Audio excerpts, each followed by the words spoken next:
Olá, boa noite. Hoje estamos realizando mais uma live, em alusão ao mês do Setembro Amarelo. E hoje contamos com a presença de Lucinaura Diógenes, que é fundadora do Instituto Biedot. Vai estar conosco para a gente bater um papo sobre esses projetos e as perspectivas, né, de como esses projetos podem estar ajudando, né, para a gente ir desenvolvendo cada vez mais uma cultura de saúde mental. Tivemos algumas lives, nós salvamos, né, no Instagram do Espaço com Michele Bezerra, psicóloga Michele Bezerra, falando um pouco sobre as emoções. Tivemos um momento também com Júlia Tavares, falando um pouco da proposta do espaço. E tivemos um terceiro momento, né, com Edmundo Gaudêncio, onde ele fez uma fala sobre o luto. Então, bastante interessante para a gente poder estar acessando, né, esses conteúdos, até mesmo para fortalecer nosso conhecimento, né, para a gente estar colaborando cada vez mais com a redução desses índices que são alarmantes, né, são assustadores de suicídio. E mandei aqui o convite para a Lucinaura. Estou esperando aqui a entrada dela.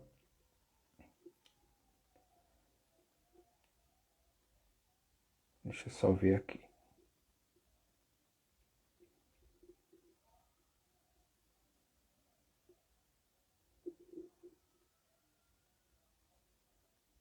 Isso. Eu acho que foi. Boa noite a todos e a todas que nos acompanham, que estão conosco aqui. Lorena, Lívia Salles, Socorro Alves, Cíntia, Joelma, Erivânia. Eu acredito que Lucinaura chegou, ela vai estar pelo Instagram do Biedot.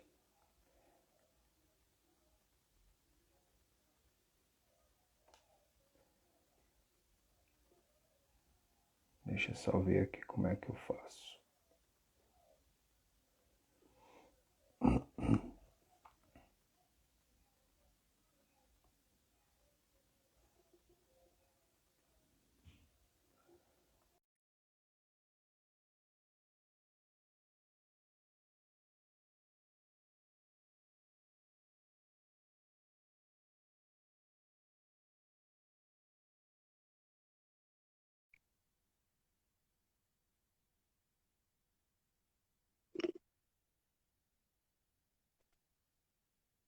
Enquanto ela não entra, eu vou falando um pouco para vocês da instituição, né, do Tainá Tavares. Ela chegou aqui. Acredito que sim.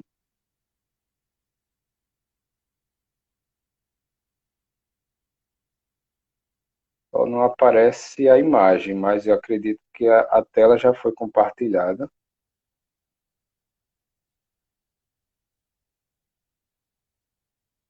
Queria que vocês sinalizassem como é que está para vocês a tela.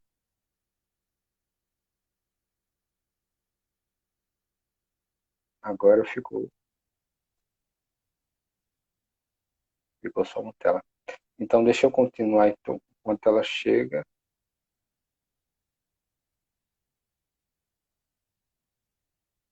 Deixa eu só ver.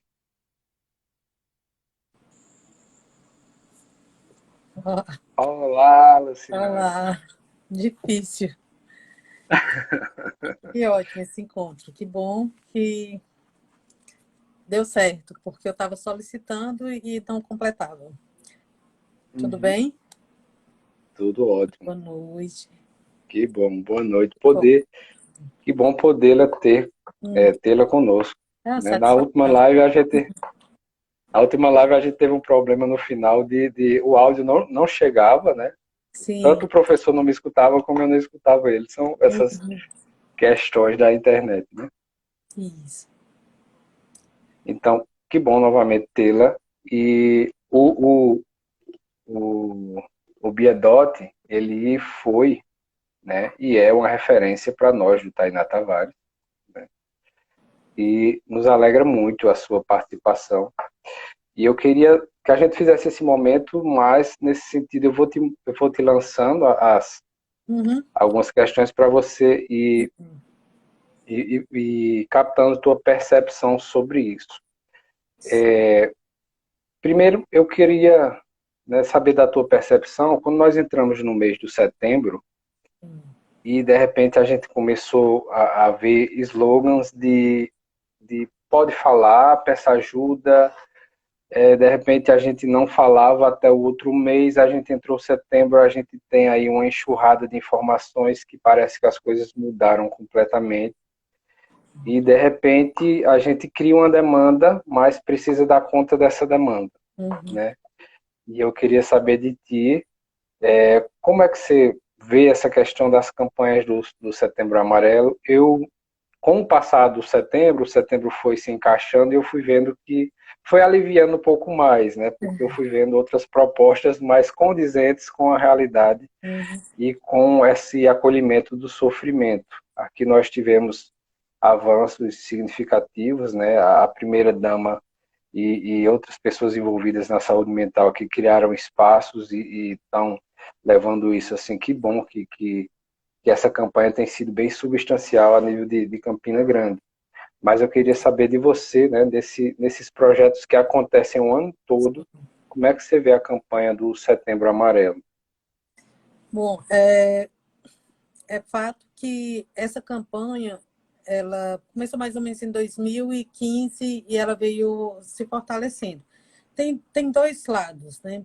A campanha teve um lado positivo de permitir que se falasse mais sobre o assunto, é, trouxesse mais a questão da discussão do tema suicídio. Ela também foi de grande relevância para a conscientização e sensibilização da população sobre o tema suicídio, sobre saúde mental, sobre autocuidado. Então, assim, o que preocupa na campanha, e que já é uma cultura do brasileiro, todo mês tem uma cor, né? E aí só se fala daquele problema naquele mês, e depois que parece terminou o mês, aí não existe mais. E as coisas não são assim, né? Ela tem essa relevância de trazer essas discussões, de possibilitar palestras, rodas de conversas, publicações de trabalhos. Então, assim, saber que o problema existe. Esse é um lado bom. E aí é um lado que desperta para muitas pessoas pensarem nas políticas públicas, pensarem o que é que pode fazer, outras procurar ajuda. Mas tem um lado preocupante muito desse. Procure ajuda, se precisar, procure ajuda, ou está aqui para ajudar. Que aí, às vezes, é preocupante porque muitas vezes abre-se essa discussão de busca e ajuda e não tem espaço. E a pessoa começa uma busca sem fim, procurando lugares para atendimento e esses lugares não tem. Inclusive, no próprio sistema público, há uma dificuldade muito grande das pessoas conseguirem espaço para atendimento, que seja para psicoterapia, que seja para uma terapia medicamentosa, para um atendimento com psiquiatra. Esse lado é preocupante. Outro é assim, quem está oferecendo essa escuta? Também tem essa preocupação. E se essa pessoa que está oferecendo essa escuta, ela estará disponível e preparada, até psicologicamente, emocionalmente, para receber uma narrativa de uma pessoa que não está bem, que não está dando conta da vida, que está num sofrimento muito, muito significativo. Então, assim, a campanha tem essa importância, tanto que muitas vezes as próprias instituições se mobilizam. Elas são importantes também no sentido de trazer mais capacitação para alguns profissionais, também até a coisa pública, ela se preocupa mais nessa época. É quando a gente recebe também muitas solicitações para fazer palestras em escolas. Eu vejo isso dessa forma. Com relação a essa questão da gente abrir a demanda é preocupante também, porque as pessoas pensam, termina o Setembro Amarelo e ninguém fala mais. E aí fica para quem trabalha com essa demanda o ano todo ter que sustentar isso e reafirmar que realmente as pessoas precisam de atendimento, de acolhimento.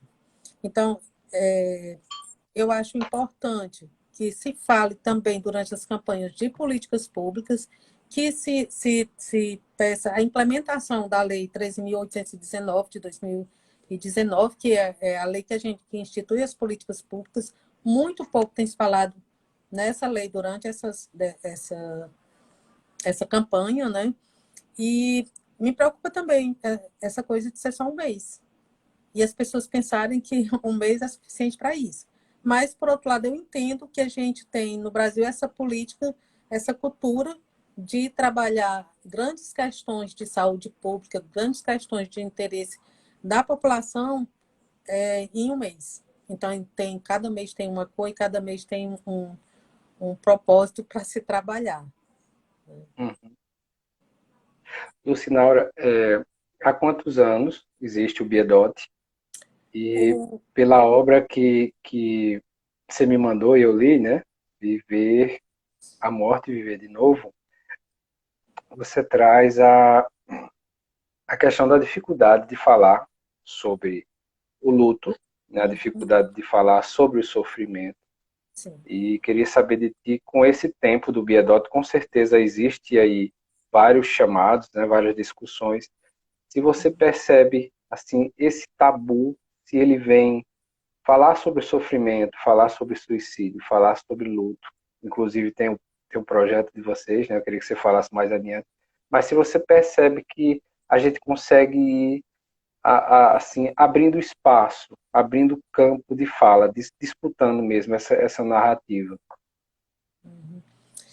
O Biodote foi criado em 2013 e a primeira intenção era fazer uma homenagem à Bia, ressignificar a vida dela, mas era exatamente trabalhar com essa temática do suicídio, porque era o que a gente tinha vivenciado. Então, assim, o que a gente estava passando naquele luto, a gente via como era difícil se falar sobre, via que não tinha lugares de acolhimento, essa dificuldade também do próprio profissional acolher esse luto sem preconceito. Então, a gente sentindo esse preconceito e esse estigma, esse tabu, era aí que a gente precisava trabalhar, com essa questão da informação, da conscientização sobre o suicídio, exatamente para abrir para que as pessoas pudessem falar. A partir daí, a gente passou uns 2 ou 3 anos trabalhando com palestras informativos, indo nos lugares, fazendo essa conscientização.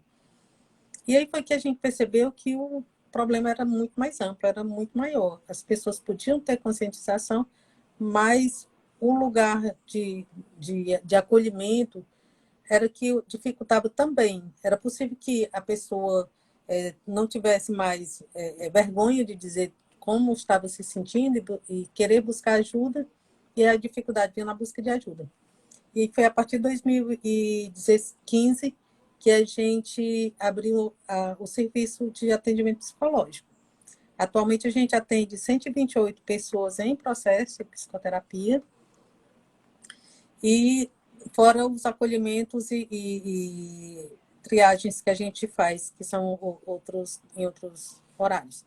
Mas essas pessoas, elas estão em processo e são pessoas que a gente não tem um tempo limitado ou uma quantidade de sessões de atendimento. Enquanto durar a demanda, até que a pessoa se sinta segura para continuar na vida.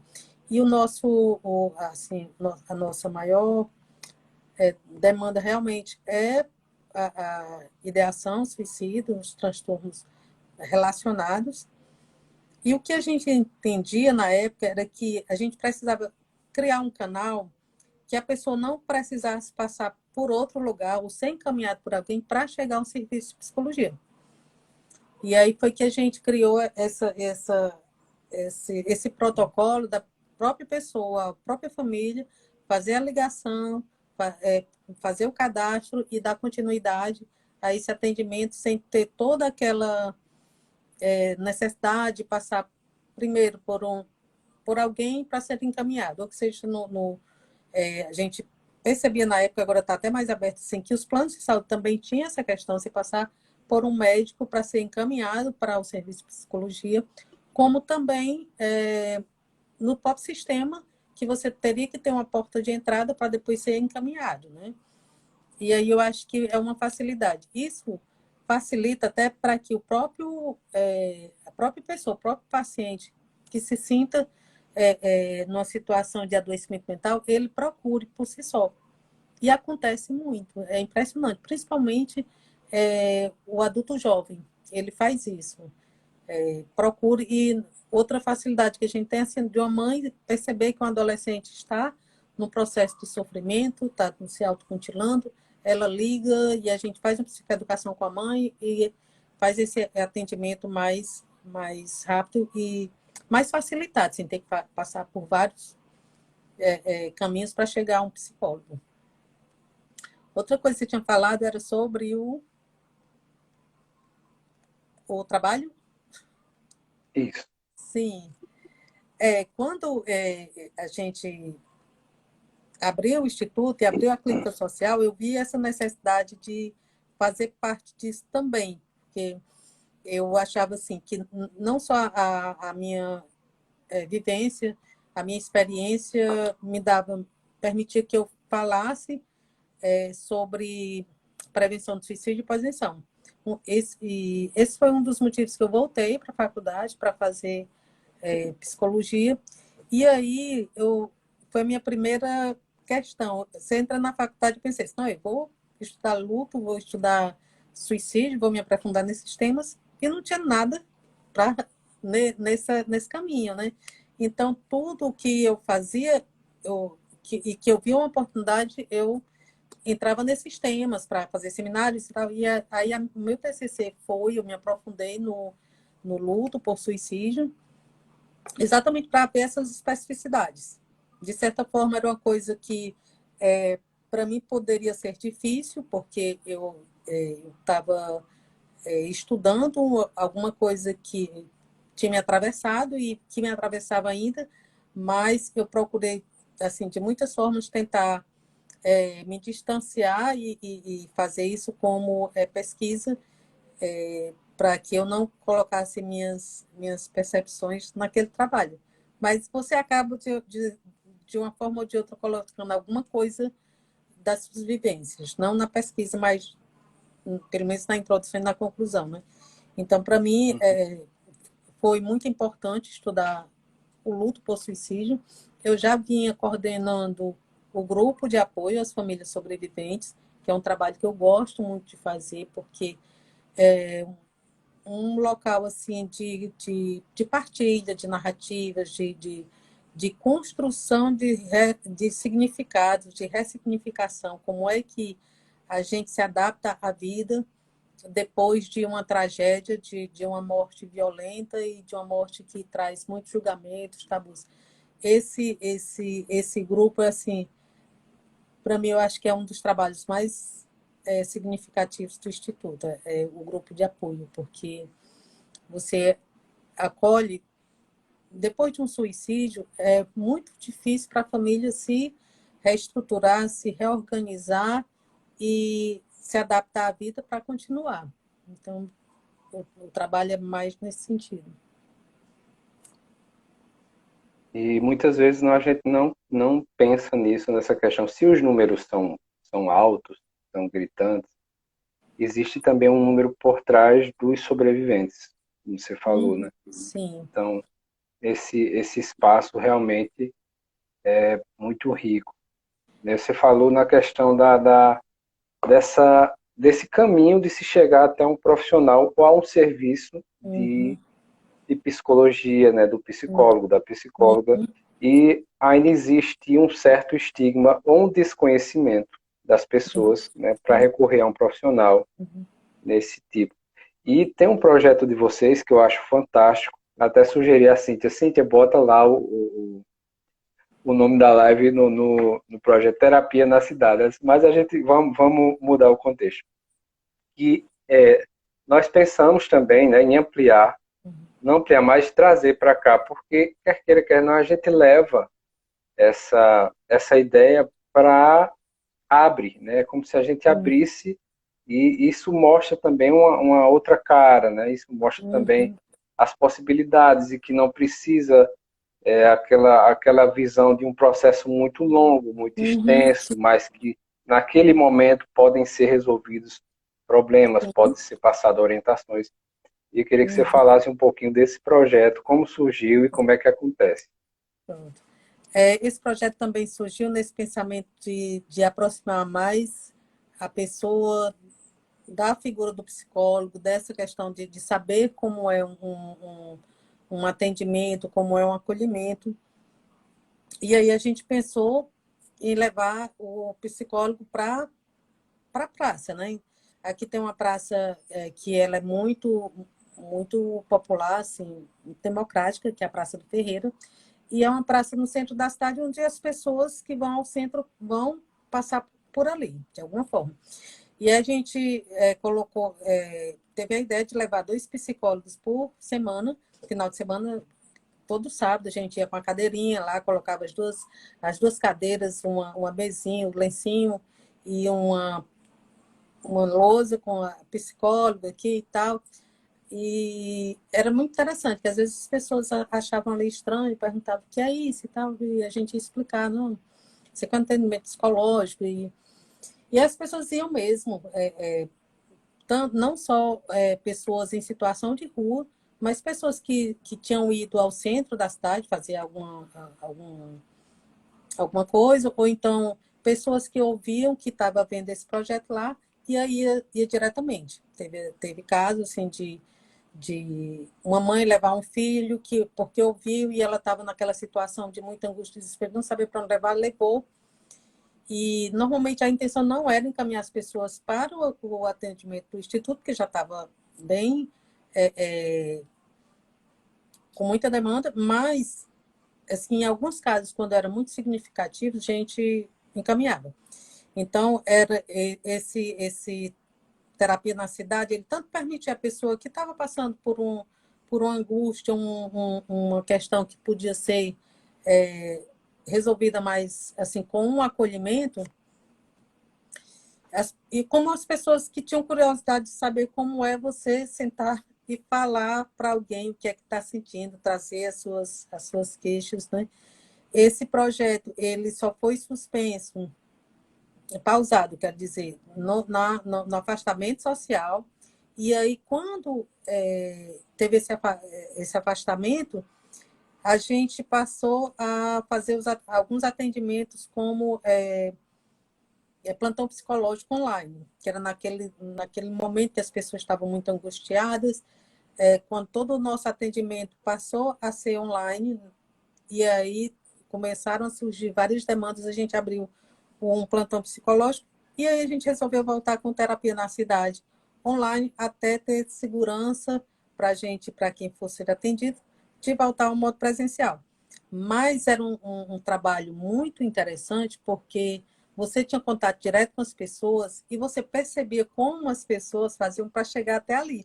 Porque era aberto, assim, era na esquina de um teatro, de um teatro, e ficava assim os dois ambientes do psicólogo e como que as pessoas se aproximavam dali, como que elas perguntavam, qual era a curiosidade e como às vezes muitas pessoas saíam de lá e agradeciam por estar se sentindo melhor, tá? Tinha pessoas que voltavam no outro sábado, né? Mas é um Uhum. projeto muito interessante para se colocar na cidade, para dar esse acesso, pelo menos para as pessoas terem um primeiro contato com o psicólogo e também para quem está passando por um momento difícil. Às vezes a pessoa precisa de um atendimento, de um acolhimento para que ela se sinta melhor. Até uma orientação. A gente fazia também muito psicoeducação ou encaminhamento, ou orientação para que as pessoas pudessem se sentir melhor, bem direcionadas. Esse é um projeto muito, muito interessante que eu acho que podia ter em todas as cidades, pelo menos um dia na semana, para que tivesse esse Sim. acolhimento. É bem interessante. E tem um cartaz, né? Aqui, uma escuta Não lembro agora quais são as palavras que Um tem. escuta e eu não lembro também, mas terminava com um abraço. E as pessoas às vezes, não, eu quero só um abraço, né?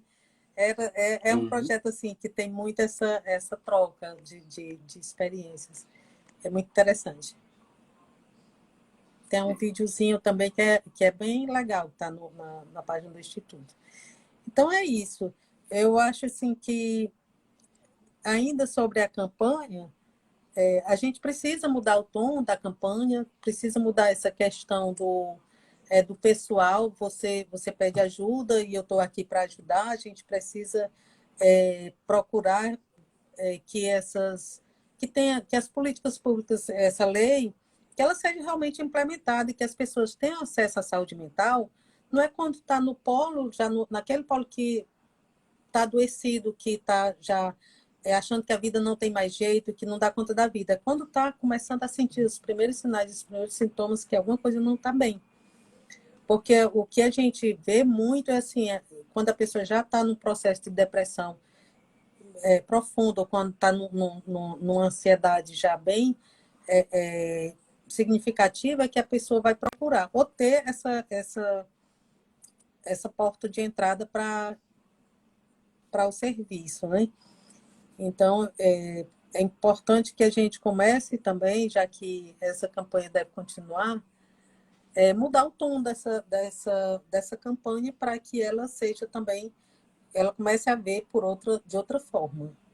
Começar a trabalhar com articulação envolvendo saúde, educação, como é que a gente pode capacitar melhor os profissionais de agentes de saúde, que são as pessoas que têm acesso mais diretamente a essas pessoas, né? Para que eles possam identificar, possam orientar melhor, né? Porque a gente está no lugar que a gente está, no nosso espaço. E as pessoas vêm, mas se tivesse alguém no campo, no território, que identificasse essas pessoas e pudesse encaminhar para o serviço de saúde mental, isso seria uma coisa que a gente já viria, começava a resolver logo antes de que uma pessoa chegasse a uma situação de tentativa de suicídio ou próprio suicídio, né? A gente tem que trabalhar muito, sair também desse foco assim e pensar como é que a pessoa adoece, né? O que é que acontece? Quais são as vulnerabilidades que essa pessoa passa, de injustiça social, de má distribuição de renda, de ausência de realmente da máquina do Estado mesmo, dos comportamentos de intolerância, como é que a gente se comunica com as pessoas, que às vezes a própria comunicação na família causa adoecimento, porque geralmente causam conflitos, né? Então, assim, eu acho que a gente precisa começar a inserir nessas campanhas também essa questão do autocuidado, de como é que são as relações na família. Às vezes você vem com um trabalho muito bem feito na clínica com o paciente, e aí, de repente, ele chega em casa, já encontra um ambiente que desfaz todo esse serviço. Então, é preciso que a gente comece a trabalhar com a rede de apoio, né? Para que essa rede de apoio possa fortalecer essa pessoa que vem, está sendo atendida no serviço, né? Então, a pessoa vem de uma psicoterapia e quando chega em casa, a rede de apoio está desorganizada e Uhum. não tá entendendo como é esse processo, né? Aí fica difícil o trabalho. Eu acho que a gente tem esse trabalho também de fazer a psicoeducação com as pessoas com a família de alguém que fez tentativa. Hoje, era muito difícil uma família admitir que um familiar faz uma tentativa, mas o que a gente tem percebido é que a própria família, quando está com alguém já no hospital, ela liga para a gente perguntando o que fazer, como é que vai tratar essa pessoa, se vai falar sobre o que aconteceu, se não vai falar, ou como é que ela pode organizar a casa para que essa pessoa venha. Então, já tem essa preocupação também. Logo no começo, tinha uma preocupação muito grande assim da família esconder, ou então da família se sentir muito traída mesmo por quem fez uma tentativa, porque conhecia a cultura da família, os dogmas religiosos, e tinha feito algo contra isso. É como se ele tivesse quase cometido um crime, né? E para a família. Então, assim, eu acredito também que a conscientização que a campanha traz, ela de certa forma também vem contribuindo muito, de forma bastante significativa, para que as famílias tomem consciência disso. Comece a quebrar os tabus, desconstruir os preconceitos e poder falar. Eu acho que uma coisa muito importante que se fala e a gente tem que desenrolar mais isso é dizer assim, que falar sobre suicídio não dá ideia, mas abre uma possibilidade para que a pessoa possa falar sobre isso. Então, assim, desses trechos ou dessas frases que vêm nas campanhas, a gente pode trabalhar melhor. Uma coisa que eu acho que não é muito legal nesses, na campanha são frases assim, tipo, a vida vale ouro, cuide da vida. Às vezes a pessoa está num sofrimento tão grande que ela se sente até inadequada, não tá pensando em fazer uma tentativa. Então, assim, a sua vida vale muito, a pessoa sabe disso, a pessoa às vezes quer muito essa vida, só que ela não quer a vida do jeito que está acontecendo, com tanto sofrimento, ou se sentindo injustiçado, se sentindo com preconceitos, se sentindo, às vezes, abusada, né?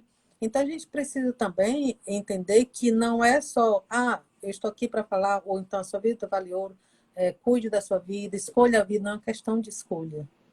A gente não escolhe que vai viver ou vai morrer, a gente está querendo, uma forma que a gente tenha uma melhor qualidade de vida, que a pessoa consiga achar um sentido na vida.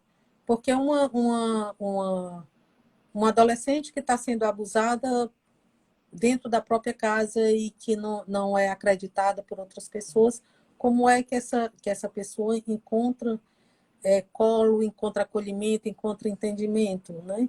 Então, eu acho que a gente também tem que começar a pensar nessas formas de preservação da vida, de promoção da vida, a partir de outros olhares. A gente precisa também ver como é que essa pessoa que a gente está querendo salvar, que a gente está pedindo que não se mate, que escolha a vida, que a vida vale muito, que vida é que a gente está querendo salvar? Como é que a gente está? Porque se fazer isso,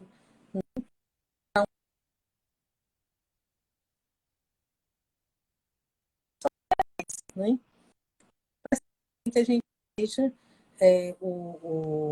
essa questão não só como uma questão individual de um adoecimento por um transtorno, de questões psicológicas, mas também de questões sociais, que é o que adoece, né? Também, né?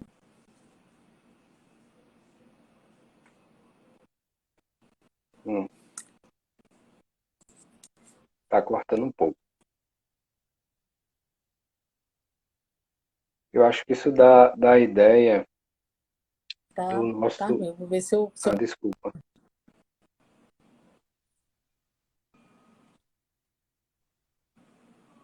Desculpa que sua imagem para mim aqui tá parada. consigo mudar aqui do Wi-Fi para o 4G, tá? Não sei se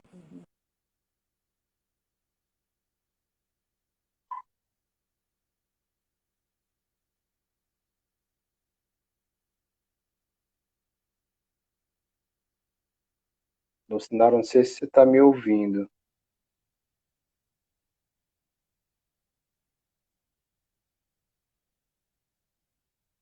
mas eu não estou mais te ouvindo. Agora acho que voltou.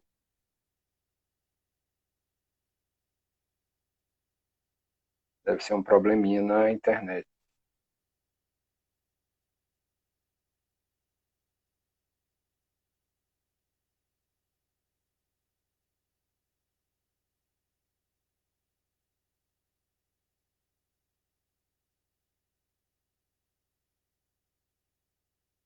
Ô, Sinaura?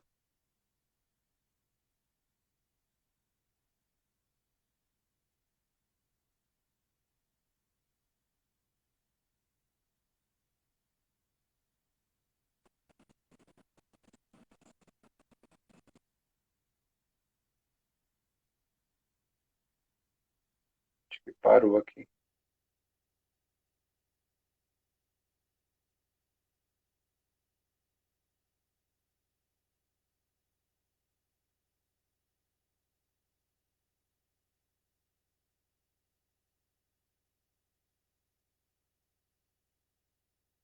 A gente poderia tentar começar de novo, né, Lucinar? Eu acho que não volta. Deixa eu mandar novamente o link.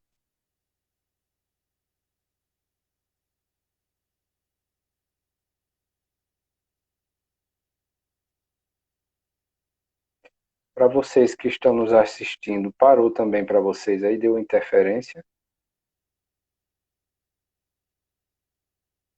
Ah, tá, mas eu enviei aqui para ela novamente o convite. Vou esperar ela entrar novamente.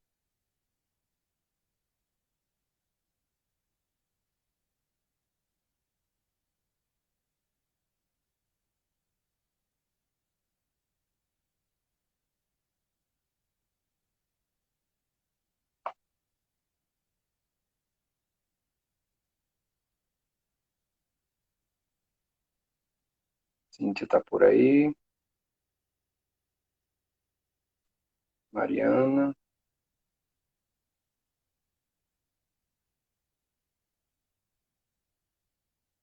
Talvez seja problema lá na internet do Sinaura. Estou mandando aqui o convite, mas eu acho que não consegue acessar, né? Ela traz. Deixa eu ver aqui agora. Vamos lá.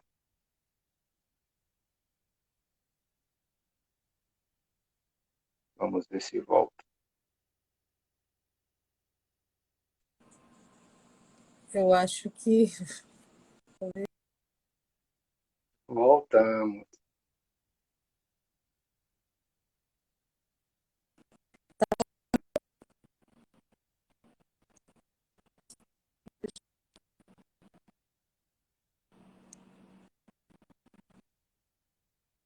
Ainda está cortando, Sinaura.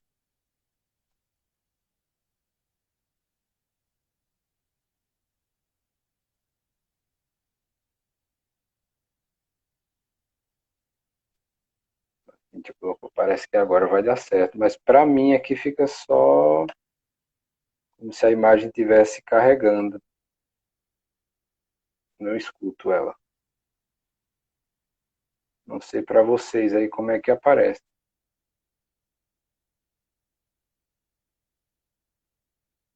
Vamos lá, vou tentando.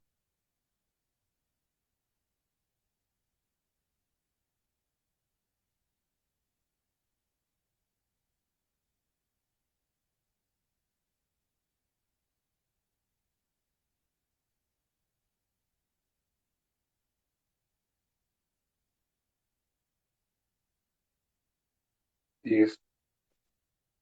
Então vamos esperar ela, mas é importante essa narrativa que Lucinaura traz para a gente entender que é um problema de todos nós, né? E que na maioria das vezes o setembro ele suscita essa questão mais voltada para os profissionais da saúde mental, porém essa problemática ela permeia toda a nossa sociedade, né? Na escola, no trabalho e tantos outros âmbitos, o âmbito da família, né? E de repente a gente abre um espaço de fala, abre um espaço de ajuda, mas existe todo um contexto por trás dessa ajuda e é preciso orientar, entender e buscar também apoio, né, para que essa realidade ela seja acolhida, não só na escuta, como ela falou, né, mas como é que isso chega, como é que isso volta para a pessoa, né, porque disso, o porquê daquilo, e apenas esse momento da escuta, ele acontece como esse acolhimento, mas e o depois? É preciso pensar no depois, é preciso pensar na manutenção do bem-estar dessa pessoa, né, do ambiente em que ela vive e como ela vive. E ela traz aí a fala das leis, né, da lei que a gente não fala que poderia ajudar nesse sentido da prevenção, de poderia trazer ações mais concretas, né. Grace falou aí também na questão da... Deixa eu ver se agora vai aqui. Vamos lá.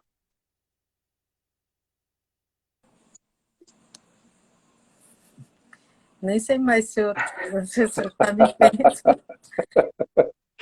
Agora voltou. Eu tenho que ser muito insistente, né? Muito bem. Isso. Pronto, Mas nós somos. vamos sim. Mariana estava falando aqui que travou justamente numa Hum. fala tão importante sua. Para mim travou aqui, mas eu não lembro precisamente a tua fala, o que você estava falando. Eu E, acredito que talvez sobre a questão da articulação dos setores, assim, que a gente precisa articular saúde, educação, comunicação, foi isso? Que, assim, essa questão da prevenção, da saúde mental, ela precisa ser articulada em todos os setores e ela precisa ser bem falada, os professores precisam ter capacitação, e a capacitação não é para notificar o estudante que está fazendo sua automutilação, não, é para ele entender, para começar a trabalhar autocuidado, para começar a trabalhar a comunicação não violenta, pra trabalhar as emoções, como é que eu percebo minhas emoções, quais são as emoções, como é que eu me percebo, né? Porque aí a gente começa a trabalhar saúde mental lá no começo. Como é que a gente trabalha as vulnerabilidades sociais? Como é que a gente se prepara para viver socialmente, né? Essa questão de bullying nas escolas, né? É, ela é muito um fator de risco para a automutilação e para o suicídio. Você não se sentir aceitado num lugar que era para ser de acolhimento, como a escola, então isso causa muito sofrimento. E isso diz de um adoecimento, né, não é só para quem está sofrendo bullying, não, mas que comportamento é esse que leva uma criança a se satisfazer humilhando outra, né? E aí tem toda essa questão, o que foi que ele sofreu, onde foi que ele sofreu, que ele quer descontar em alguém, né? Então, eu acho que na escola é onde a gente precisa começar também a trabalhar essa questão de saúde mental, de bem-estar, de autocuidado, para que isso vire uma cultura. A empatia deveria ser, assim, já ensinado na escola, porque tem pessoas que são empáticas já naturalmente, ou não, porque ela tem um ambiente, ela está crescendo num ambiente que propicia isso. Outras pessoas vão precisar adquirir isso, e a gente adquire empatia, a gente aprende a ser empático, a gente aprende a ter compaixão.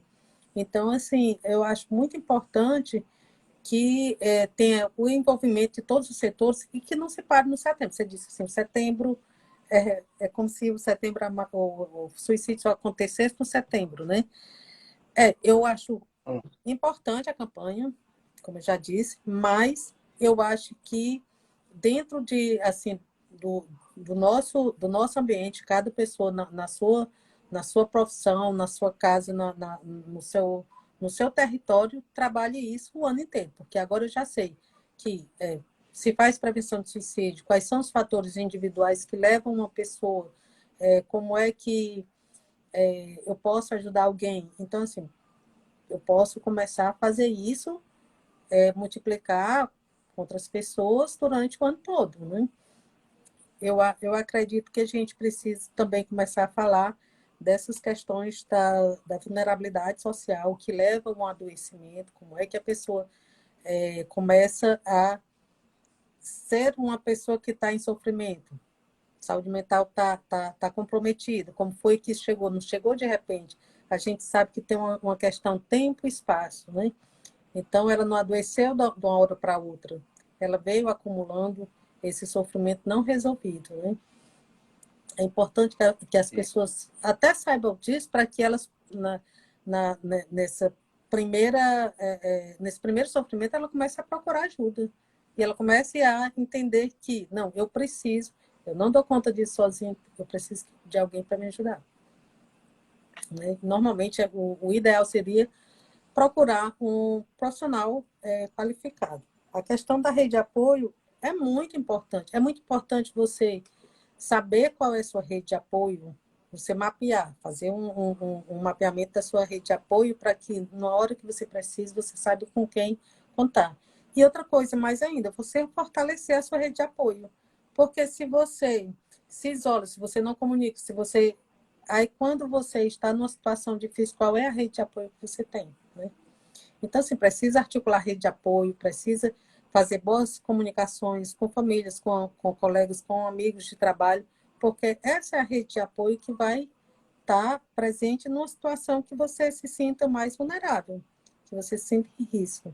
E é a rede de apoio também que pode lhe perceber. Às vezes a pessoa está adoecida e não busca ajuda, não se percebe, e a rede de apoio pode fazer isso, né?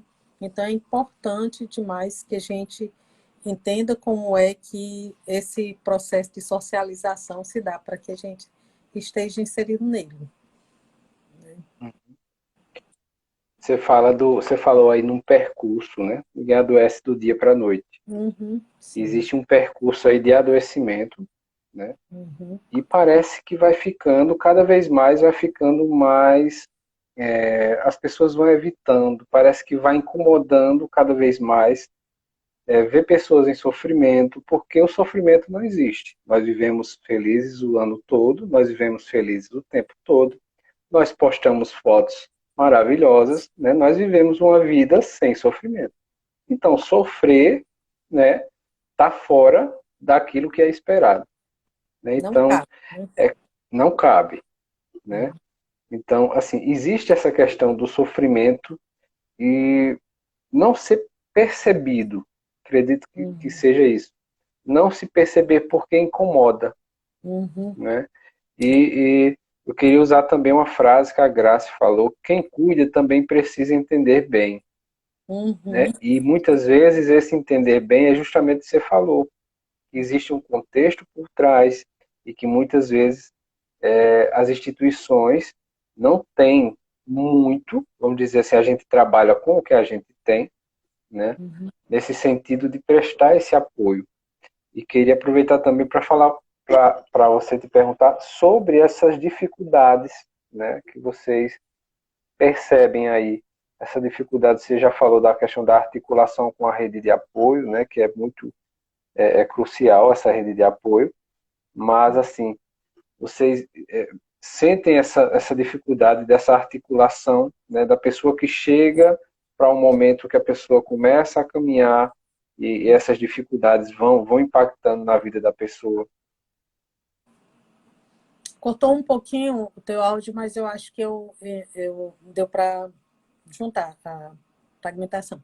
Tem a primeira dificuldade, assim, que a gente também precisa, que as pessoas precisam entender, como é que funciona o sistema de saúde mental. Muitas pessoas chegam no instituto vindo do CAPS, que a gente sabe assim, a pessoa teve um adoecimento mental, procura o CAPS. E aí, o que acontece? Chega lá e diz, não, aqui só são os casos mais graves, e aí manda a pessoa procurar clínicas e escolas. E aí, o que acontece? Eu acho que os SPA são trabalhos importantes, mas para uma pessoa que vem numa situação de adoecimento, e aí vai ser atendido pelo estagiário, embora tenha supervisão, mas num período de um semestre que às vezes dura 3 meses de atendimento, aí entra férias, aí quando volta outro profissional, outro estagiário que vai atender. Então, assim, a gente vê que a rede de saúde mental ela é muito precária. Atualmente, assim, é quase como se a porta de entrada no sistema público fosse posto de saúde, onde não tem um psicólogo para atender. Normalmente, quem atende é o enfermeiro, ou então tem um estagiário de psicologia, ou tem um psicólogo para todo o posto de saúde. Há essa dificuldade muito grande. Aí, quando chega para a gente, nós temos lista enorme de pessoas para atender, e aí a gente já faz uma pré-triagem quando a gente vai chamar para triagem. Porque que a gente faz? Se a gente, o nosso protocolo é atender pessoas com comportamento suicida, com ideação ou um transtorno relacionado, então a gente já faz uma pré-triagem para chamar essas pessoas para fazer uma triagem.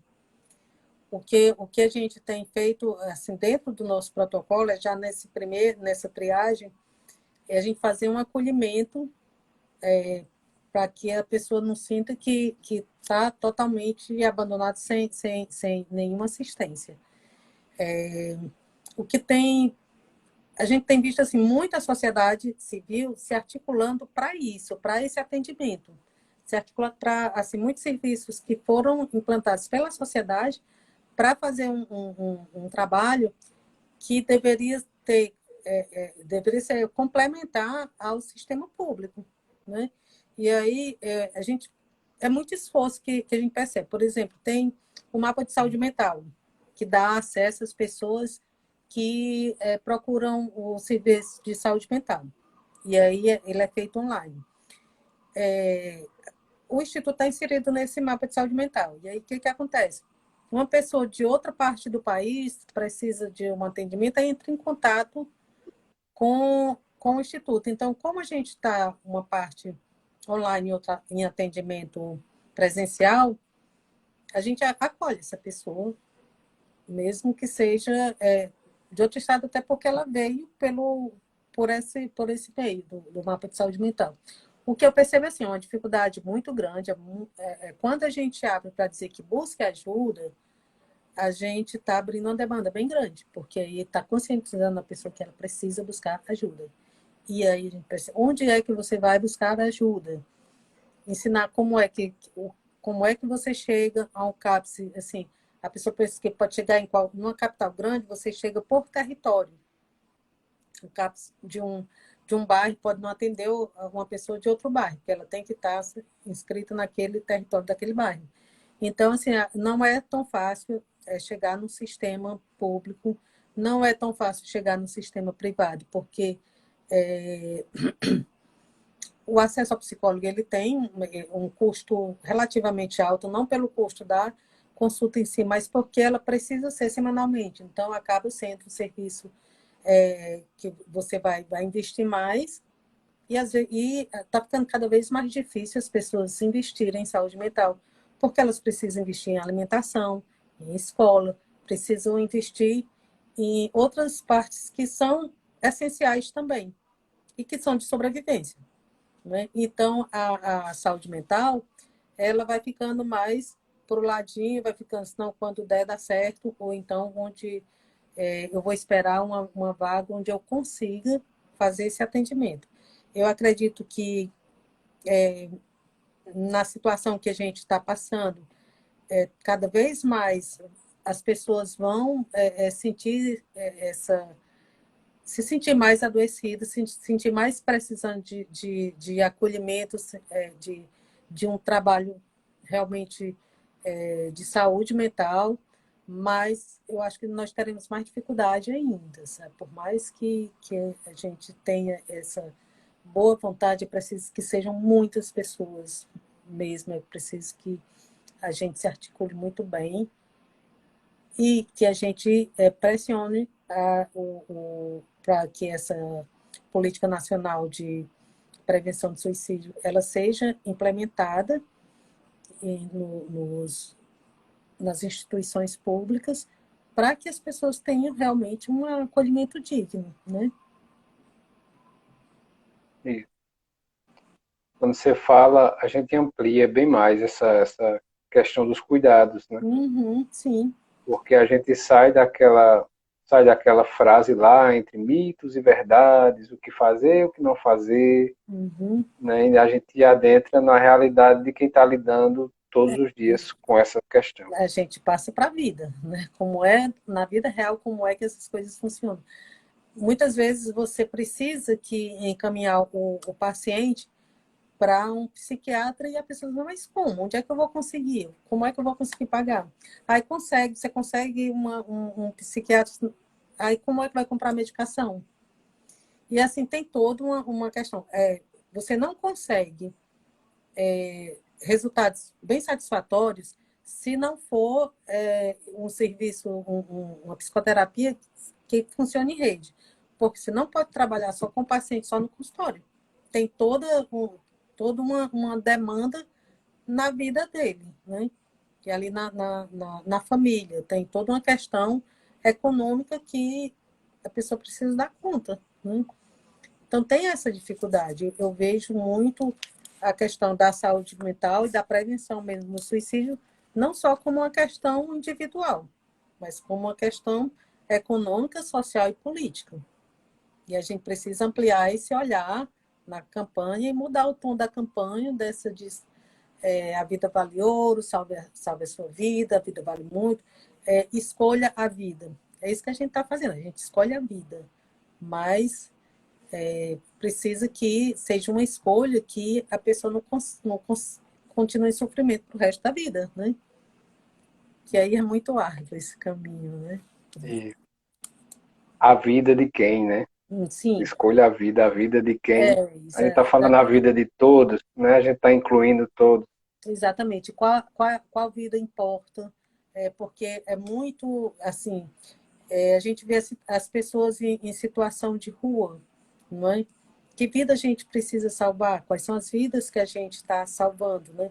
Eu acho essa questão da campanha também tem esse lado romântico, né? Ah, vamos salvar uma vida, vamos salvar uma vida. Sim, tem muitas pessoas que estão em sofrimento o ano todo, que cada vez mais tem gente em situação de rua, cada vez mais tem gente passando fome, tem pessoas que estão desempregadas, a gente vê isso aumentando muito. E isso adoece, né? Isso adoece uma família inteira, né? Sem contar que uma pessoa com um transtorno mental em casa, ela também impacta a família toda, porque quem lida com essa pessoa adoece também, precisa de ajuda. Então, eu acho que outra coisa que você falou interessante é essa questão de que todo mundo é alegre, saudável e precisa estar o tempo todo rindo. A gente precisa começar também a saber enfrentar as emoções que não são tão positivas, que não são tão legais, que as pessoas não gostam de ver. A gente, de vez em quando, é preciso acolher a nossa tristeza, é preciso acolher a nossa angústia, a nossa raiva, até para que a gente se sinta humano. Porque humano, não vive tanto todo feliz e achando que a vida está maravilhosa, porque a gente vai passar por altos e baixos. Então, é preciso que quando a gente esteja nessa situação mais difícil, a gente sinta mesmo essa. Até porque a tristeza, às vezes, nos move a fazer muitas coisas, né? Move para a vida, né?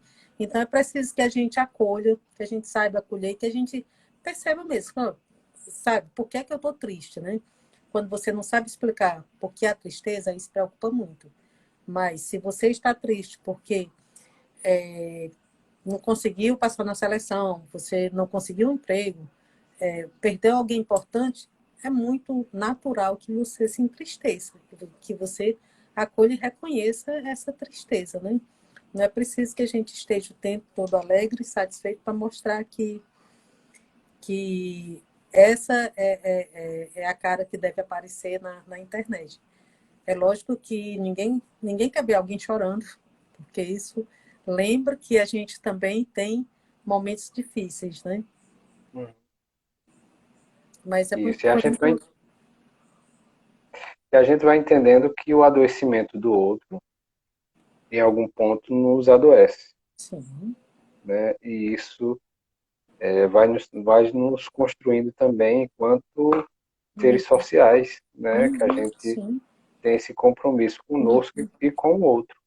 Você, em outra fala, em outro momento que nós tivemos juntos, você fala no mito do curador ferido. A gente sim, sabe que existem dificuldades, muitas dificuldades. Existe o cansaço, né? Existe desafios a serem vencidos todos os dias. E mesmo assim, esses projetos eles conseguem, né, dar luz, eles conseguem acolher tantas pessoas. E como é, Lucinaura? O que é que vibra? que é que faz esses olhos brilharem assim com relação a esse projeto, a essa questão de missão, né? Não gosto muito dessa palavra missão, mas de sentido. É, eu, eu, eu acredito que esse trabalho hoje faz todo sentido para mim. É uma coisa que me motiva. Eu tenho, assim, uma, uma grande satisfação de fazer, mas quando realmente eu comecei esse trabalho, eu comecei como um enfrentamento e eu me inspirei muito nessa figura do curador ferido. Eu conhecer essa dor e ter passado pelo suicídio e pelo luto por suicídio, eu acho que é lógico que é um sofrimento muito grande, mas isso me fortaleceu porque a minha intenção foi transformar essa dor. Eu nunca quis viver amargurada para o resto da vida com esse sentimento, até porque a minha filha era uma pessoa que amava muito as pessoas, que ela tinha um sentimento de empatia e compaixão, tinha um abraço muito gostoso, e era isso que eu queria trazer, esse espírito, essa alma para o Instituto, assim, de coisas boas, de acolher o outro, assim, você vivenciar esse sentimento, ele faz cada vez mais você querer fazer isso. E aí essa figura do curador ferido para mim foi isso, sabe? Quando eu acolho famílias enlutadas e tem cada vez mais sido assim, famílias enlutadas de uma semana, de 15 dias, e as pessoas, eu acho, elas vêm nessa necessidade de falar daquele sofrimento, daquele luto, de como está difícil, como é saudade.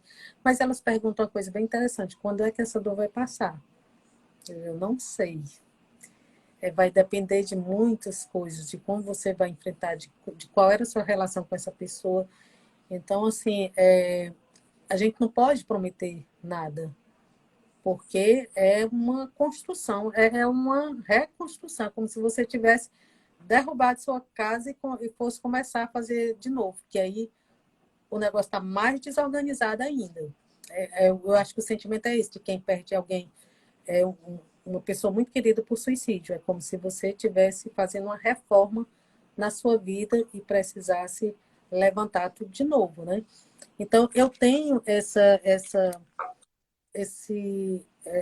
não gosto nem de dizer prazer, porque eu estou recebendo pessoas que estão muito sofridas, mas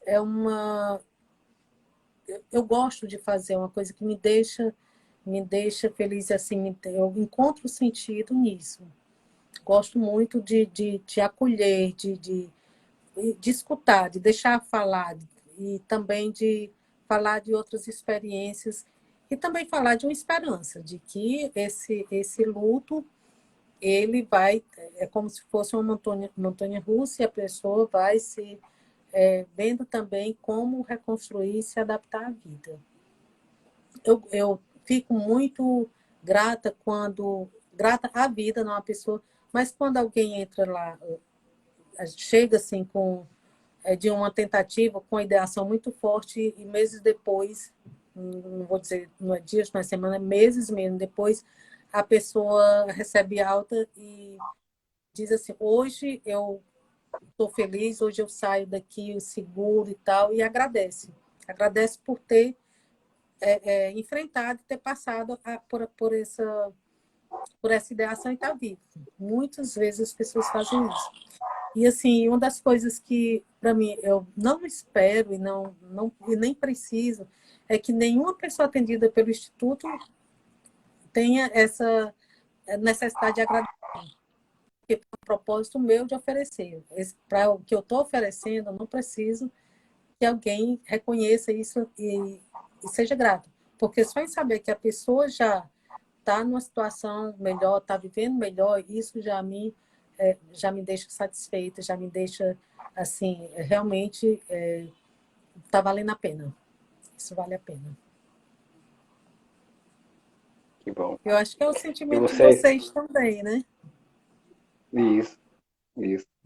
E você é inspiração, né, para a gente. O projeto de vocês nos inspira por aqui. E eu acho que é esse sentimento realmente de você ser um farol naquele momento na vida de alguém. né? Isso Isso é bem também importante. nos fortalece, nos fortalece o sentido de vida. Nós vamos com 1 hora de live, eu não sei quanto tempo a gente vai ter, né? Já era para eu ter pesquisado isso, quanto tempo o Instagram está permitindo de live, É 1 hora. né? Nós temos um projeto que eu acho que também é um projeto que vocês podiam também pensar. Nós temos um clube de leitura, que ele acontece aos sábados, que a gente escolhe um livro por mês. E a nossa primeira ideia foi escolher livros que falem sobre morte e luto. E aí a gente não tem um público, não é para psicólogos, não é para pessoas que querem discutir esse assunto. E a gente lê o livro e traz para esse encontro, que é um sábado por mês, para discutir essas questões. E tem sido assim uma experiência muito boa, uma experiência assim enriquecedora, né? Até as formas como as pessoas conseguem olhar essa questão de vida, morte e luto. E isso tem trazido boas experiências para a gente. Isso. Boa indicação. Vamos, Eu vamos acho bem pensar em interessante. todos esses projetos. O Terapia na Cidade é uma coisa que é muito, muito interessante e que não é um projeto muito difícil de fazer, porque você faz uma vez na semana. Agora precisa ter uma boa equipe de voluntários para que as pessoas possam ir se alternando para que não pese para uma dupla só, né? Mas é muito possível. Hum. Quando a gente fala em acolhimento, me vem muito na cabeça uma música do cantor Vanderly, que ele fala que só queria chegar lá fora e encontrar alguém que não dissesse nada, também não perguntasse nada. Né? Eu acho que esse projeto do Terapia na Cidade, ele acaba encontrando, encontrando pessoas nesse, nesse clima, né? Quantas vezes a gente não fica assim, né? Sem querer escutar muita coisa, muitas vezes é também o que a Graça falou, a gente às vezes tem medo de falar e escutar demais ou minimizar aquilo que a gente está sentindo, né? E como também não gostaria de falar muito naquela hora porque também está doendo muito. Então, naquele momento, o acolhimento seria ouvir o que se tem a dizer, não ficar colhendo outras coisas que no momento não seria importante. Então, acho que esse terapia na cidade, ele vai muito nesse sentido, né? E o clube também enriquece, porque a gente vai começando a construir uma cultura de saúde mental, né? De debater esses temas, não só nesse mês, e toda a complexidade que a gente viu na sua fala, que precisa um engajamento social para que a gente fale nisso amanhã, depois, dezembro, janeiro, e assim por diante, e criar ações, falar de políticas públicas e como é que a gente pode se engajar nisso, né? Isso. Eu acredito que Queria, é uma queria, tarefa de todos, né? E eu acho que a gente precisa que, se é um problema de todos, a gente precisa que todos se envolvam para ver esse problema de frente, né? É uma forma de enfrentar, preparar a sociedade para isso mesmo, né? Nos prepararmos todos, né? Então, é isso. eu queria, não sei se é possível a gente abrir alguma pergunta, né, que alguém possa fazer, mas antes de qualquer coisa, eu quero te agradecer, né? Você sempre solicita os nossos convites para participar aqui conosco. Vamos ver se a internet deixa a gente terminar essa live. E tá fragmentando a voz. Isso. Parou um pouco, mas agora voltou. A gente poderia abrir para ver se tem alguma pergunta, né, feita que a gente possa responder. Sim. Caso não tenha, né, já te agradeço desde já o aceite desse momento muito rico, né? Eu acho que cada vez que a gente fala com esse tom, cada vez que a gente traz pessoas com esse olhar, a gente fortalece mais, né, nessa campanha da conscientização, do falar o ano todo, de construir políticas públicas que possam estar colaborando com a diminuição dos índices, né? E já tem gente perguntando aqui, muito interessante, qual a data do próximo encontro de leitura? É no dia 25 e o livro é uma novela sobre o luto. Lili, uma novela sobre o luto. Mas nós temos encontro, a gente lança no Instagram o livro, que já estão todos escolhidos até dezembro, e aí a pessoa lê o livro durante esse mês. Nós temos também um grupo no Instagram que as pessoas podem discutir, ou saber como adquirir o livro, ou tirar alguma dúvida sobre o livro. E aí a data do mês também a gente lança no Instagram para a pessoa, para ter esse encontro. Normalmente é no sábado, a partir das 9 às 12 horas. E uma coisa bem interessante é que todos conseguem falar e trazer o que marcou no livro, as coisas que chamaram mais atenção, e também, às vezes, é a perspectiva do outro sobre aquele livro, né? A gente leu na vez passada As Intermitências da Morte, do Saramago, e foi muito interessante ver essa visão de cada um sobre a finitude, sobre a morte, como seria a vida se não existisse mais morte, né? Como seria... Isso. Eu, a imagem,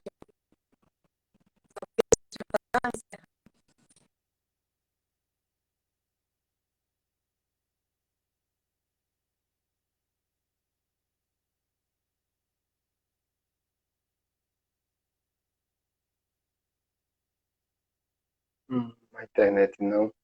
Marcos, você pode dar uma olhada no Instagram do Biedot. Acredito que eles disponibilizam lá como é a participação e como você pode fazer a inscrição. Tá? Eles sempre estão postando como é que acontece e os dias que acontece. Eles também trabalham com a divulgação de alguns sites interessantes, algumas leituras. Deixa eu chamar o Lucinaro novamente para a gente fechar esse momento. Vamos ver se a internet permite. eu acho que... Desculpa, ficar entrando e saindo. Mas eu acho que a gente vai precisar encerrar antes que desapareça Isso, totalmente, né? No nosso isso. Instagram tem sobre o livro, o Clube de Leitura, não precisa se inscrever, mas vai acompanhando como compra o livro, qual é o livro, qual é a data, e aí a gente se encontra nesse dia. E é incrível, tem pessoas de São Paulo, do Pará, do interior do estado, tem pessoas de vários lugares. Não precisa que participe todos os encontros. Achou um tema interessante, pode participar só desse encontro, né?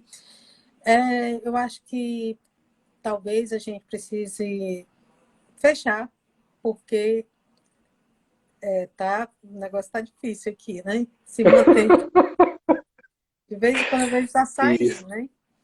Mas, assim, o que eu queria deixar para nós todos, assim, é a gente perceber como é que está a nossa comunicação, como é que a gente está se comunicando com as pessoas. Às vezes, uma fala numa hora inadequada, de forma muito reativa, às vezes ativa alguma coisa, algum sentimento, alguma emoção que vai disparar num sofrimento desnecessário. É bom a gente entender como é que a gente está se comunicando com as pessoas. É bom a gente começar a prestar atenção no autocuidado, todos os dias, como é que está a minha saúde mental, o que é que eu posso fazer para melhorar, como é que eu posso, pelo menos, manter em equilíbrio a saúde do meu corpo, da minha mente, do meu espírito, para que eu possa me ajudar e que eu possa viver bem com as pessoas que eu convivo, né? Para que eu querer bem ao mundo, bem às pessoas, a gente precisa estar bem, né? Então é isso. Eu super agradeço, fico tão satisfeito quanto vocês me fazem esse convite. Então, para outras datas, outros temas, estou sempre à disposição. E eu fico super orgulhosa quando vocês dizem que eu tomei como experiência, como referência o trabalho de vocês. Adoro. Muito obrigada. Que bom. Nós que agradecemos a todos que ficaram conosco. A internet aqui deu uns probleminhas, mas conseguimos superar, né? Uhum, Tem sim. as informações todas, vocês podem conseguir no Instagram do Biedote, como as do Tainá Tavares também. Vocês podem conseguir através do Instagram, tá? E a gente vai construindo, vai tecendo, na verdade, uma rede de cuidados, né? Uhum. Então é isso. Muito obrigado, Lucinaura. Muito obrigado ao Biedote. E até a próxima. Até a próxima. Tchau. Tchau, tchau.